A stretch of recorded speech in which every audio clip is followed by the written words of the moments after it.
लगभग मेरा एवरेज प्रवास 300 किलोमीटर प्रतिदिन रहता है। 9000 किलोमीटर मेरी गाड़ी हर महीने चलती है। उस जमाने से लगभग 25, 30, 40 लोगों का रोज भोजन हमारी माँ बनाती थी।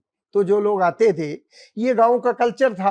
पहली जो car seat, Maruti car seat, वो मैं नाभा में रहता था, नाभा के पास भी गांव में रहता था, फिर भी उसको बनाने का श्रेय हमें प्राप्त हुआ। तो फिर 92 में मैं यहाँ गुड़गांव शिफ्ट हुआ। बाद में धीरे धीरे करके हमारा परिवार भी आया।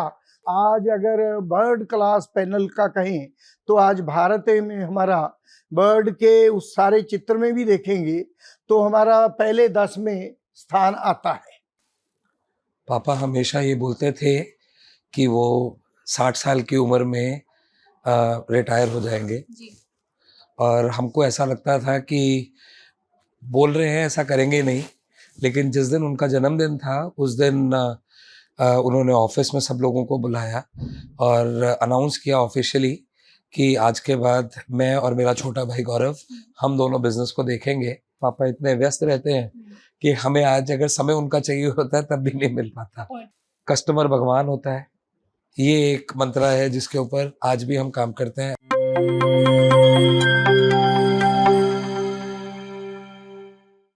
प्यारे दोस्तों, सादर अभिवादन। मैं हूं महेश कुमार वैद्य और आप देख रहे हैं एनजेपी इंडिया। हर रविवार की तरह इस रविवार को फिर से आपके बीच पहुंचे हैं प्रेरक सफर एंड इंस्पायरिंग स्टोरी लेकर। एनजेपी के मंच से हर रविवार को जारी होने वाली यह 20वीं स्टोरी है। आज हम आपके लिए लेकर आए हैं गुरुग्राम के एक ऐसे शख्स की कहानी जिन्होंने पंजाब से आकर हरियाणा में न केवल उद्योग जगत में बल्कि समाज सेवा के क्षेत्र में भी बड़ी पहचान बनाई। उनका नाम ही आज उनकी पहचान है। हम बात कर रहे हैं आरएसएस के प्रांत संचालक पवन जिंदल की।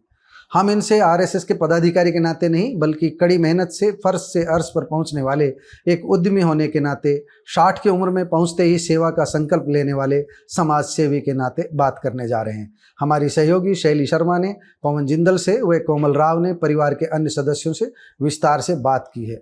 आप इनकी बातों को सुनेंगे और पाएंगे कि किस तरह जिंदल परिवार ने अपने पसीने की सिंचाई से सेवा और श्रम के बल पर समाज और राष्ट्र निर्माण में अहम भूमिका निभाई है। आप यह भी सुनेंगे कि किस तरह स्वर्गीय रामेश्वर दास के बेटे पवन जिंदल ने अपने परिवार को एकता के सूत्र में बांधे रखकर अच्छे संस्कार देकर आगे बढ़ाया। पवन जिंदल की पत्नी मीना जिंदल, पुत्र सौरभ जिंदल, पुत्रवधू पलक जिंदल और ऋषा जिंदल बिजनेस में पूरा हाथ बटाते हैं, समाज सेवा की भी चिंता करते हैं। पवन जिंदल फुर्सत के समय अपने पौत्र अव्यान, अन्वित, समर और शाहिर के साथ समय बिताना नहीं भूलते, लेकिन अक्सर उन्हें इसके लिए समय नहीं मिल पाता। अक्सर हम लोग जीवन पर्यंत परिवार की चिंता में घुले रहते हैं, जुटे रहते हैं, मगर माटी के लाल पवन जिंदल मानो दूसरों के लिए ही बने हैं। यह संभव है उनकी विचारधारा को लेकर किसी को असहमति हो, मगर राष्ट्र के प्रति उनकी निष्ठा, उनकी चिंता किसी से छुपी हुई नहीं है। आइए सुनते हैं उन्हीं की जुबानी अब तक के सफरनामे की कहानी। आज हमारे साथ है श्री पवन जिंदल जी, जिनका नाम ही काफी है, जो आरएसएस के हरियाणा के प्रांत प्रमुख है। आज हम इनसे जानेंगे संघ के बारे में और थोड़ा सा जानेंगे इनके अतीत के बारे में। अब थोड़ा आपके बचपन की बात करते हैं। आपकी स्कूलिंग कहाँ से हुई और आपका गुड़गांव आना कब हुआ? देखिए, मैं पंजाब में पटियाला जिले के नाभा में पैदा हुआ 1953 में। तो वहाँ से हमारे पिताजी, मान लो एक 10 फुट बाई 10 फुट की किराने की दुकान करने वाले पिता का बेटा हूँ मैं। बहुत मेहनती थे, संघर्षशील थे। मैं तो ये कहता हूँ कि हमने अपने जीवन में उनको कभी सोते हुए नहीं देखा। जब हम सवेरे उठते थे उससे पहले वो जागे होते थे और हमारे सोने के बाद वो कभी सोते थे। गांव में रहते थे, प्राइमरी तक की एजुकेशन मेरी गांव में हुई, पर प्राइमरी से वहाँ प्राइमरी स्कूल ही था, सरकारी स्कूल होते थे उस समय। तो उसके बाद मैं नाभा आया।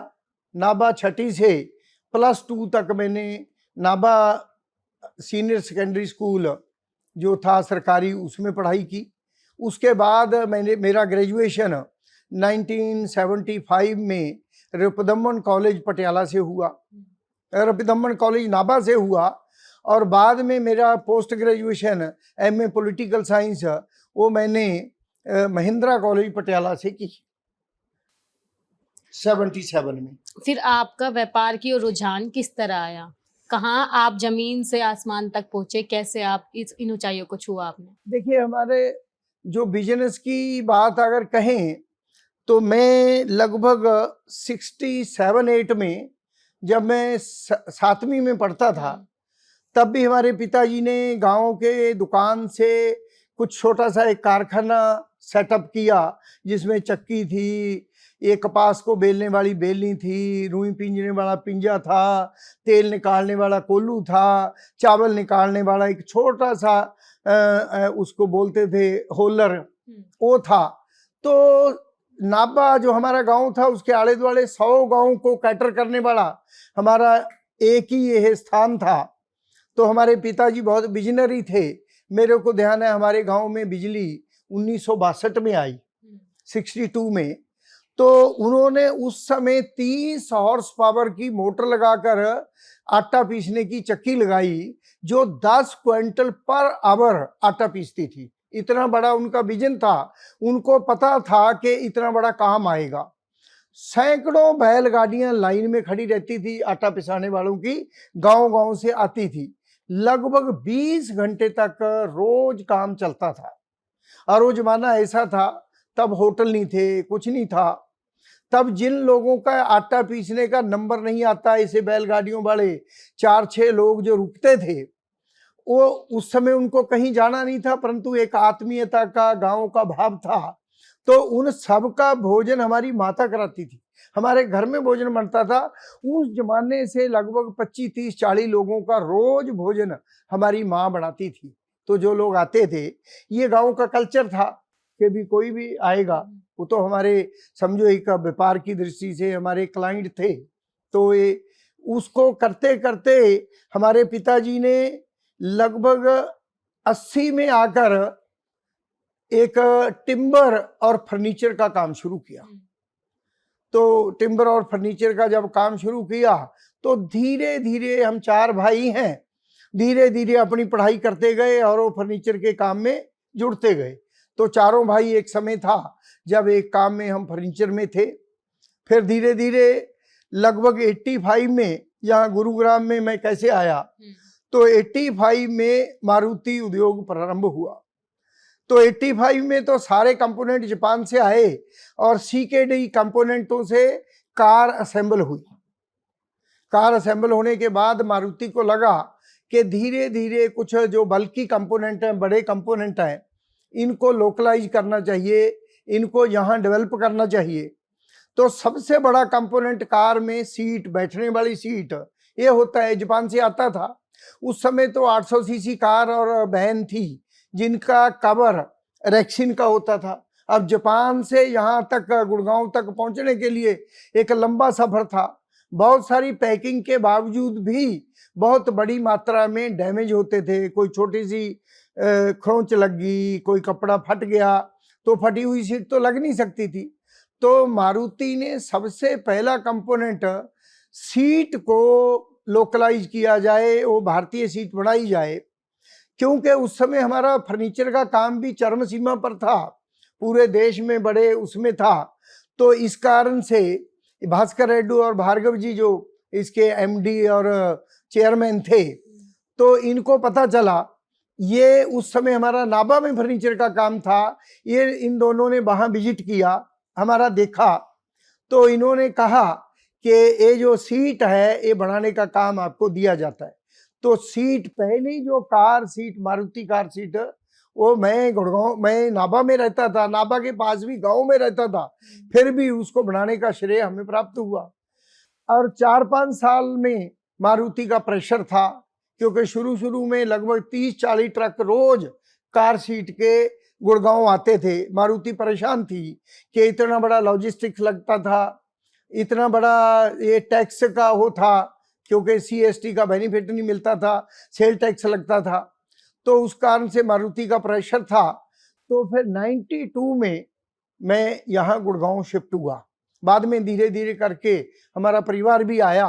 तो 92 से, पर तब तक एक बदल हो चुका था, क्योंकि हमारी देरी होने के कारण, देरी भी इसलिए हुई कि हमारी बैकग्राउंड ग्रामीण थी, हम उतने ज़्यादा दिल्ली आने से डरते भी थे। तो उस कारण से हमने मारुति को काफ़ी देर कर दी आने में। तो उस दौरान 2 जॉइंट वेंचर ये भारत सीट और कृष्णा मारुति ये मारुति कर चुकी थी। तो हम 92 में आए। 92 से लगभग 2004 तक हम मारुति की कार सीट लगभग अकेले वो सारे सप्लाई करते रहे। फिर उनके जॉइंट वेंचर थे जो कृष्णा मारुति और भारत सीट, ये भी डेवलप हो गए। तो इनका हो गया। धीरे धीरे मारुति ने हमारा काम कम करना शुरू किया, अपने जॉइंट वेंचर से लेना शुरू किया। तो हमें भी समझ आ गई कि अभी ये ज़्यादा देर हमारे से लेने वाले नहीं, ये अपने पार्टनर से लेंगे। तो हमने भी अपने अंदर डाइवर्सिफिकेशन, तो हम इंसुलेटेड सैंडविच पैनल, वो भारत के लिए एक नए प्रोडक्ट था। मारुति के बिजनेस के कारण उस समय हमारा लगभग 15-20 देशों में घूमने का हो गया। घूमने के कारण हमें एक नया प्रोडक्ट के भारत में क्या आना चाहिए, एक एंटरप्रेन्योर के नाते वो देखने को मिला और वो हमने यहाँ लॉन्च किया। तो 90 में हमने अपना पैरेलली ये सैंडविच पैनल डेवलप किया, जो आज जिसकी बात मैं अभी बता चुका हूँ कि आज पूरे दुनिया के जो टॉप 10 लोग हैं उनमें से हमारा भारत में तो हमारा नंबर 1 है, और पूरे दुनिया में भी हम लगभग 8-10 जो टॉप उद्योग हैं उनमें से हमारा संस्थान है। तो जिंदल जी, आप संघ के प्रांत प्रमुख हैं, तो इसमें आपकी क्या भूमिका रहती है, कैसे काम करते हैं आप संघ के बारे में बताइए कि आप क्या भूमिका निभा रहे हैं और कैसे काम कर रहे हैं। संघ में पिछले 3 साल से मैं हरियाणा प्रांत का प्रांत संघ चालक के नाते मेरे ऊपर जिम्मेदारी है। तो संघ का काम तो समाज को जोड़ने का काम है। तो उसके लिए संघ का जो तरीका है, संघ के कार्यकर्ताओं को प्रेरित करना, उत्साहित करना, तो मैं प्रवास करता हूँ। लगभग मेरा एवरेज प्रवास 300 किलोमीटर प्रतिदिन रहता है। 9000 किलोमीटर मेरी गाड़ी हर महीने चलती है। शायद ही हरियाणा का कोई गांव ऐसा होगा जिसमें मैं नहीं गया, जिसमें रात नहीं रुका। पिछले लगातार, क्योंकि 4 मार्च 2013 को मैंने अपने जीवन के 60 वर्ष पूरे किए, उसी दिन मैंने अपने बिजनेस, व्यापार ये सब छोड़ दिए। पूरा समय संघ कार्य के लिए, समाज कार्य के लिए मेरा लग रहा है। अभी उससे पूर्व जो हमारा व्यवसायिक तरीके से हमारा पहले जिंदल मैकटेक प्राइवेट लिमिटेड करके कंपनी थी, परंतु पिछले 8 साल से एक multinational company king span Jindal, अब किंग स्पैन के साथ हमारा ज्वाइंट वेंचर हो गया। तो अब किंग स्पैन जिंदल इस नाम से हमारा काम है।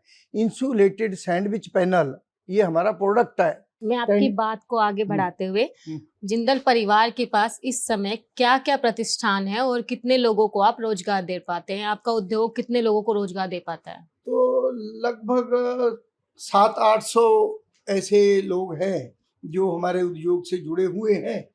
तो उद्योग तो हमारे इंदौर में है, बद्दी में है या गुड़गांव में है, ये 3 स्थानों पर है।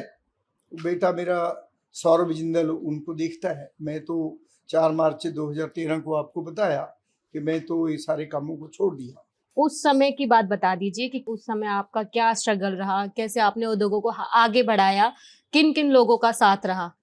देखिए, ये उद्योग क्षेत्र में अगर देखें तो 90s में भारत में पहली बार जो हमने प्रोडक्ट बनाया इंसुलेटेड सैंडविच पैनल, ये पहली बार भारत में हमने बनाया। तो उस समय लोगों की इसकी जानकारी नहीं थी। इस प्रोडक्ट को लोगों को समझाया, बहुत सारे तरह के सेमिनार किए, बताया इसके क्या क्या लाभ हैं, तब समाज अवेयर नहीं था। तो यह टेम्परेचर कंट्रोल करने के लिए प्रोडक्ट काम में आता है।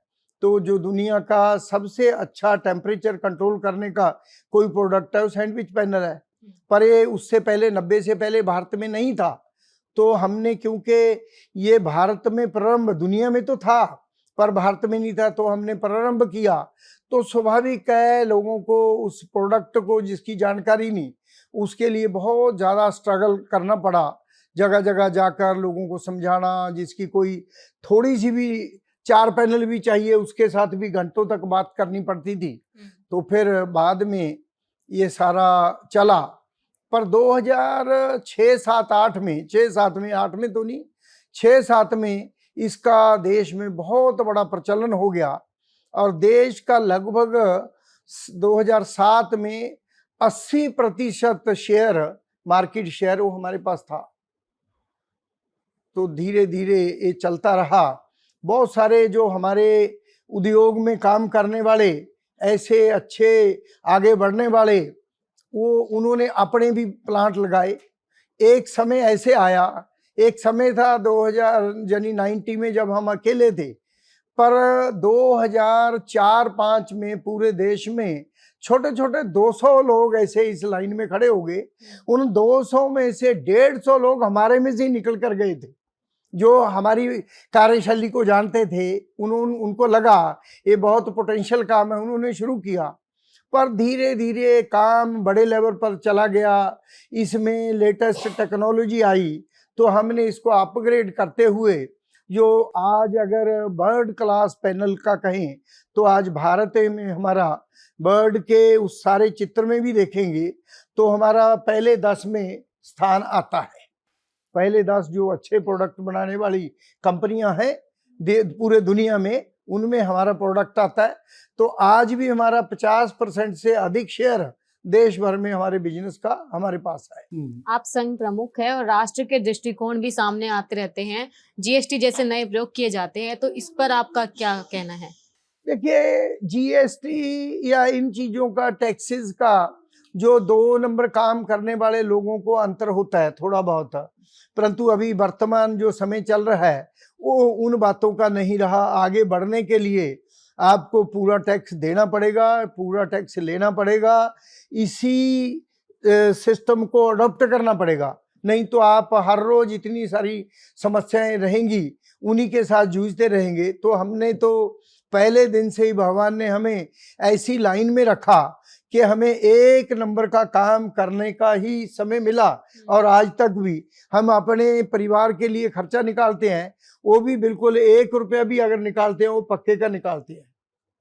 आज का अंतिम सवाल, आपके जीवन के इस संघर्ष में जब आपने उद्योग शुरू किया और आपके अभी इसके साथी कौन रहा, पार्टनर कौन रहा? देखिए, पार्टनर शुरू में तो हमारे पिताजी के साथ हमने शुरू किया। मैं एक जमाने की बात बताता हूँ, जब हम 7वीं 8वीं थे, लगभग 70s की बात कहें तो 70s में भारत में एक एवरेज मजदूर की प्रतिदिन की तनख्वाह या दिहाड़ी वो 3 रुपए होती थी। परंतु हम उस समय जब 7वीं 8वीं के विद्यार्थी थे तब भी हम 300 रुपया कमाते थे, सेल नहीं, 300 रुपया कमाते थे, क्योंकि गांव में हमारे पिताजी गेहूं, चावल, सरसों लेकर तेल, रुई, ये चावल, आटा, बेसन ये तैयार करते थे। गांव में वो ठीक रेट में मिलता था, किसान से डायरेक्ट मिलता था। तो हम स्कूल जाते थे, साथ साथ मार्केटिंग करते थे, बाजार में जाते थे, सब दुकानों पर बुक करते थे। उस समय 9:30 बजे स्कूल लगता था, हम 7 बजे जाते थे, सब दुकानों पर सामान छोड़ते हुए अगले दिन का बुक करते हुए फिर 9:30 स्कूल जाते थे। 4 बजे स्कूल से छुट्टी हुई तो फिर उसकी सबकी पेमेंट लेना, अगले दिन के लिए ऑर्डर लेना, ये सब करते थे। तो उस जमाने में जब मैं 7वीं 8वीं में था तो लगभग 4 से 5 हजार रुपये प्रतिदिन का व्यापार करता था और 300 से 400 रुपये कमाता था। मैं नहीं, मेरे बड़े भाई वो भी मेरे साथ थे तो वो भी कमाते थे। बाद में बड़े हुए, शिक्षा हुई तो शादी हो गई। शादी में इस दौरान पोस्ट ग्रेजुएशन के बाद 4 साल तक संघ का प्रचारक रहा। मैं घर छोड़कर चला गया था। 2 वर्ष तक मैं अमृतसर रहा जिला प्रचारक, और 2 साल में हिमाचल प्रदेश में हमीरपुर रहा। पर हमारी माता वो बहुत पीछे लगी रही। वो हमारा एक कैंप लगता है, ओटीसी कैंप, 1 महीने का, वो उसमें जाकर बैठ गई और 15 दिन तक आई नहीं कि मैं इस बार इसको लेकर जाऊंगी। ये हर साल मेरे को बोलता है कि मैं इस साल आ जाऊंगा, फिर आता नहीं, तो इस बार तो मैं लेकर ही जाऊंगी। और वो मेरे को लेकर आई तो मेरी शादी, मेरी श्रीमती साथ बैठी हैं, तो आपको हैरानी होगी कि हमारी शादी 3-4 घंटे में होगी और हमारी शादी में केवल 650 रुपये खर्च हुआ। उस जमाने में हम देखने गए थे, साथ बैठाकर ले आए। कौन से सन में हुई थी? ये 81 में 30 अगस्त 81 में शादी हुई। मेरा एक क्वेश्चन रह गया था कि संघ से आपका जुड़ाव आपके परिवार को देखते हुआ या आपने खुद का इंटरेस्ट बनता गया? नहीं, संघ का मैं 70s में जब स्कूल से कॉलेज गया, तो अब हम तो गांव के लोग थे, तो शहर के बच्चे जरा चुस्त होते हैं, छेड़छाड़ करते हैं, वो करते हैं। पर वहाँ 4 हमारे दोस्त ऐसे जो बहुत ही अच्छे थे, जो शहर के थे, उनके साथ दोस्ती हुई। अब वो चारों संघ के स्वयंसेवक थे, तो उन्होंने संघ में ले जाना शुरू किया। उनसे पता किया कि भी सारे बच्चों से कुछ अलग है, तो धीरे धीरे उन्होंने संघ में हमारा प्रवेश कराया। तो उससे कारण मैं संघ में जाना शुरू किया। बाद में हम 80s में तो शिफ्ट कर गए नाभा से पटियाला, नाभा से जनी गांव से नाभा। तो फिर तो मैं रेगुलर शाखा जाने लगा, और 77 में मेरा पोस्ट ग्रेजुएशन होने के बाद मैं संघ का प्रचारक चला गया। तो परिवार का जुड़ाव भी रहा है कभी? परिवार सारे हम चारों भाई संघ के स्वयंसेवक हैं, वो भी शाखा जाते थे। क्योंकि वैसे तो बैकग्राउंड में देखें, हमारे माता जी जनी, हमारे मामा जी, जिस दिन हमारे माता जी की शादी हुई, उस से कुछ दिन पूर्व महात्मा गांधी जी का मर्डर हुआ। तो हमारे मामा जी भी संघ के स्वयंसेवक थे। शादी से एक दिन पहले, यानी अपनी बहन की शादी से एक दिन पहले उन्होंने सत्याग्रह करके वो जेल गए। तो हमारी बैकग्राउंड में हमारी माताजी भी समझो संघ परिवार से थी, तो इसलिए परिवार से तो एक प्रोत्साहन मिलता रहा, रिश्तेदारों से भी मिलता रहा। कुछ हमारे रिश्तेदार, हमारी मसीज वो लुधियाना में थे, वो भी सब संघ के साथ जुड़े हुए थे। तो परिवार के साथ जुड़े हुए रिश्तेदारी में वातावरण बहुत अच्छा था, संघ अनुकूल था, तो हमें भी प्रोत्साहन मिला। तो इसीलिए मैं संघ का प्रचारक भी जा सका और संघ का काम कर सका। तो मिसेस जिंदल, आप बताइए, जिंदल साहब के अलावा हमने सुना आप भी समाज सेवा में काफी एक्टिव रहती हैं, काफी सोशलाइज हैं आप, तो एक बार अपना थोड़ा सा अनुभव बताइए। जिंदल साहब तो बहुत ज़्यादा ही एक्टिव हैं। मैं उतना टाइम तो नहीं दे पाती, पर लेकिन मैं कोई कार्यक्रम, जैसे मैं दुर्गा वाहिनी से जुड़ी हुई हूँ, तो दुर्गा वाहिनी के जो भी कार्यक्रम हुए हैं, काफ़ी कार्यक्रमों में मैं गई। 2.5 साल पहले मेरा बेटा एक्सपायर हो गया, तो उसके बाद से मैं कहीं नहीं जाती, मैंने सारा छोड़ दिया जाना। तो थोड़ा अतीत के बारे में अब बात करते हैं। जब आपकी शादी हुई, आपने वो समय भी देखा, इनका स्ट्रगल देखा, और शादी के बाद अब आपने ये ऊंचाइयां भी देखी है, तो उस समय के बीच में अंतर बताइए कि शादी के पहले कैसा था, फिर शादी के बाद कैसा हुआ, और जितने भी बड़े काम हुए क्या ये सब आपके घर में आने के बाद हुए? हाँ, शादी से पहले मैं तो एक सर्विस क्लास फैमिली से आई थी, बिजनेस फैमिली में। मेरे पापा बैंक में सीनियर मैनेजर थे, और मैंने तो कभी बिजनेस से रिलेटेड कुछ नहीं था। जब मेरी शादी की इनसे बात भी चली, तो मैंने बिजनेसमैन के लिए मैं कभी हाँ नहीं करती थी। मैं कहती थी नहीं, बिजनेसमैन मनी माइंडेड होते हैं, मुझे बिजनेसमैन से शादी नहीं करनी। पर इनके साथ मेरी शादी लिखी थी, तो 2 घंटे में। शादी का भी एक बार किस्सा अच्छे से बताइए कि देखने गए, शादी करके आ गए 600 रुपए में, मतलब ये इतना जल्दी कैसे हुआ? इतना जल्दी ऐसे हुआ, ये आए थे, माताजी लेके आए थे, इनकी बहन की शादी थी, फिर उसके बाद जाने नहीं दिया। तो इनके मामा जी और मेरे मायके बैंक में ही थे, वो भी तो वहाँ कुलीग थे, तो वहाँ पे मतलब उनसे बात चला रखी थी। मामा जी कहते थे भी मैं ना मीना की शादी इनसे कराऊंगा, पवन जी से कराऊंगा, भी मेरा बेटा अभी आ गया। तो ऐसी बात चली, तो प्रेशर पड़ा इनके ऊपर भी, चलो एक बार देख तो आओ लड़की को, ना कर देना अगर नहीं पसंद आएगी तो बस देखने आए थे सारी फैमिली। तो उसके बाद फिर सब कहते ओके ओके, फिर चटमंगनी पट गया हो गया। चटमंगनी पट। अब थोड़ा सा आप बताइए, संघ प्रवेश के बाद जब जिंदल साहब ने संघ प्रवेश किया, तो संघ में जाने के बाद वो बता रहे हैं, ये जब मेरी इनसे शादी की बात चली, जैसे मैंने अपने पापा से भी यही बात बोली, मैंने कहा पापा वो अभी प्रचारक से आए हैं, अभी कोई काम भी नहीं है, किसी काम में भी इन्वॉल्व नहीं है, तो आप मेरी शादी कर रहे हो, जब कुछ है उनके बारे में हम इतना जानते भी नहीं है। तो मेरे पापा ने बस मुझे एक बात बोली, बेटा संघ का जो प्रचारक है ना, तू मेरे भरोसे पे उससे शादी कर ले, तो तेरे को कभी लाइफ में कोई कष्ट नहीं होने देगा। तो मेरी शादी ये आए थे, फिर अपनी उसी में फैक्ट्री में बैठना शुरू हो गए थे, फर्नीचर का जो काम था हमारा।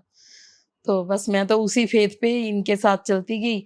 और पहले संग तो मैंने जिस दिन मैं विदा होके गई ना शाम को, इनकी रात को 10 बजे मीटिंग थी, 10 बजे मेरे को छोड़ के जाने से पहले इनके प्रचारक सामने कुर्सियों पे बैठे थे जब मैं एंटर हुई, और मुझे एक बार बिठा के अंदर, और ये बस गायब हो यही गए। मेरा अगला ये क्वेश्चन गायब है हो गए। कि संघ में प्रवेश करने के हाँ। बाद, संघ से जुड़ने के बाद हाँ। इन्होंने घर में कितना समय दिया? दिक्कतें रही होंगी, काफी बिजी बहुत शेड्यूल दिक्कतें रहा रही। होगा। मैं बहुत बड़ी सफर रही हूँ इस चीज के लिए, क्योंकि हर सैटरडे संडे ये बाहर होते थे, कभी पंजाब, कभी सरहंद है, कभी कहीं है, हमेशा ऐसे ही।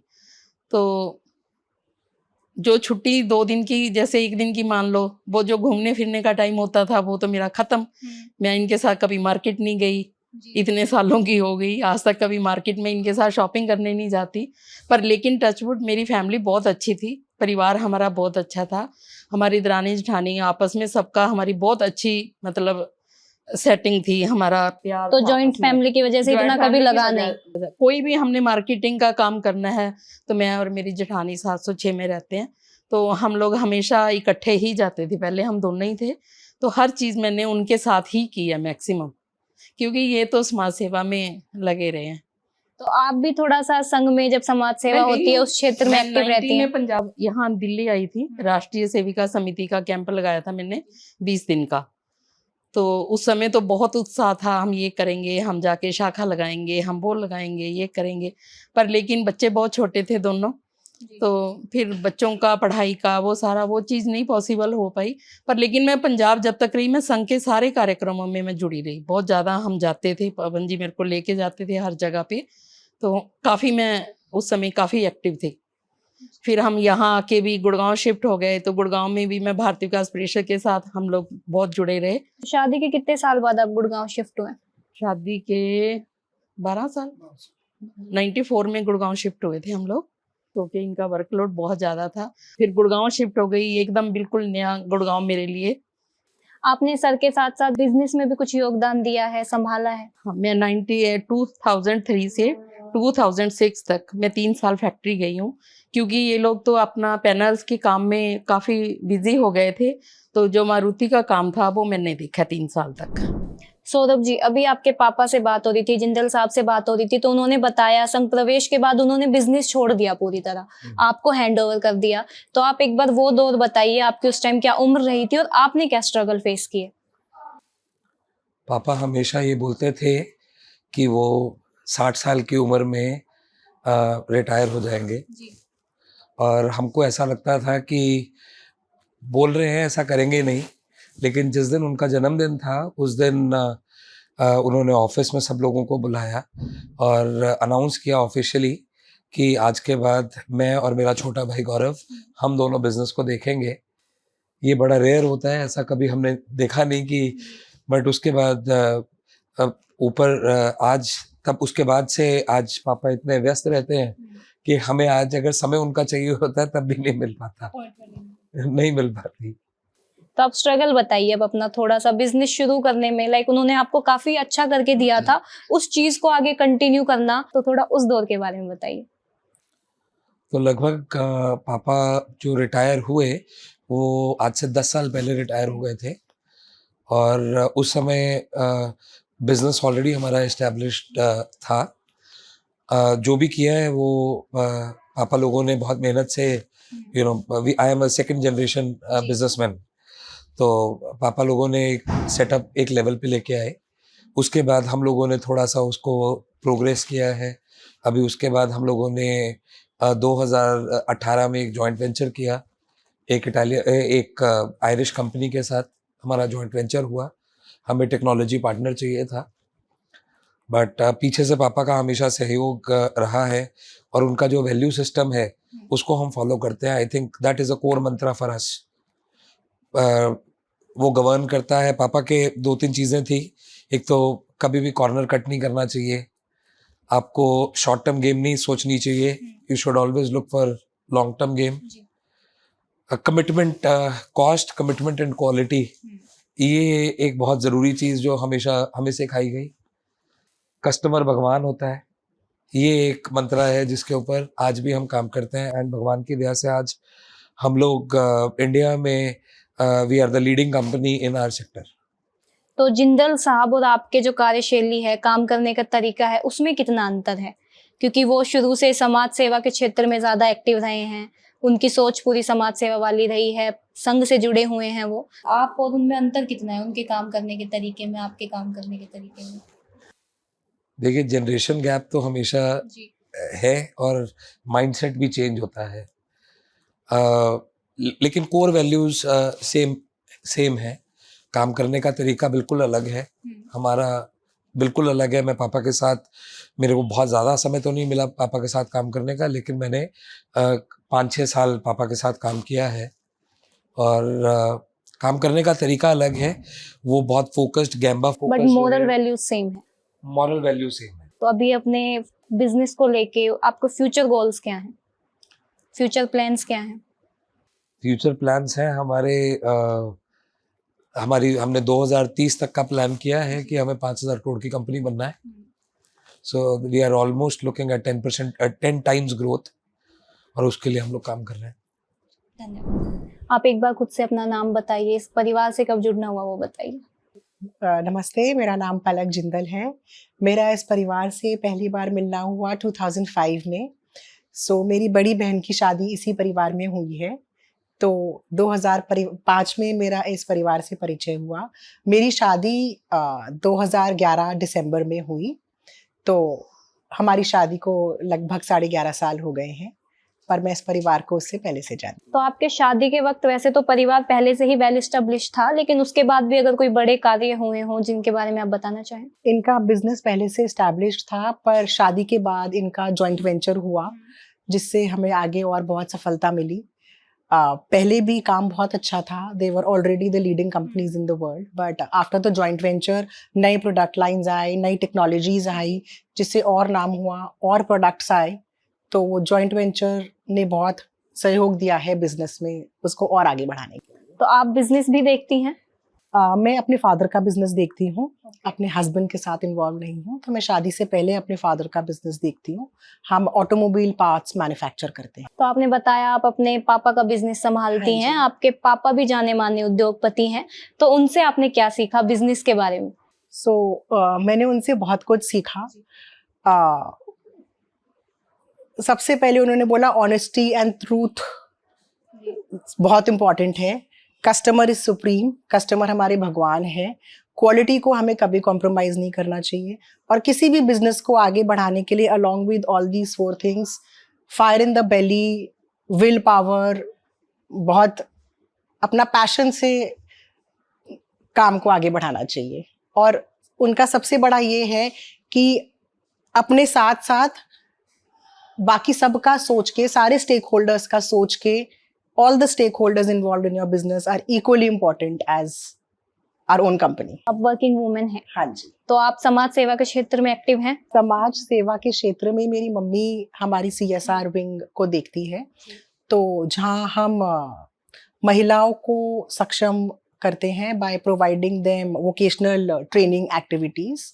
हम उनको parlour training, nurse training, tailoring and sewing, and time to time अलग तरीके की ट्रेनिंग देते हैं। वहाँ मैं अपनी मम्मा को हेल्प करती हूँ।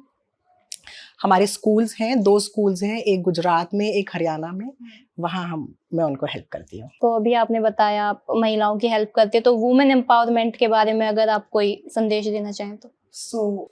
मैं सिर्फ ये, आई बिलीव दैट आज के ज़माने में लड़कियाँ कहीं कम नहीं हैं, औरतें कहीं कम नहीं हैं।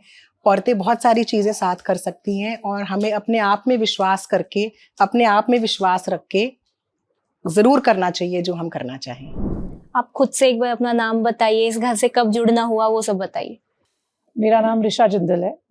मैं इस घर की छोटी बहू हूँ, और मेरी शादी लगभग 10 साल पहले हुई थी। 2013 में मैं इस परिवार से जुड़ी थी।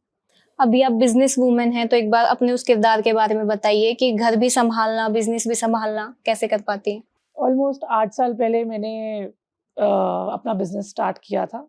मैंने अपने पापा मतलब पवन जी एंड अपने हस्बैंड गौरव, उनके हेल्प से ये बिजनेस स्टार्ट किया। फर्नीचर का बिजनेस है, जहाँ पर हम मैन्युफैक्चरिंग सेटअप है जिसमें हम अपना कस्टमाइज फर्नीचर बनाते हैं। आज भी वही कर रही हूँ। मेरे 2 बच्चे भी हैं, 8 साल का और 4.5 साल का, उनको भी देखती हूँ एंड पूरी परिवार के सपोर्ट से मैं आज कर पा रही हूँ अच्छे से। बहुत सहयोग है इस परिवार का और हमेशा इस परिवार ने मेरा बहुत साथ दिया है।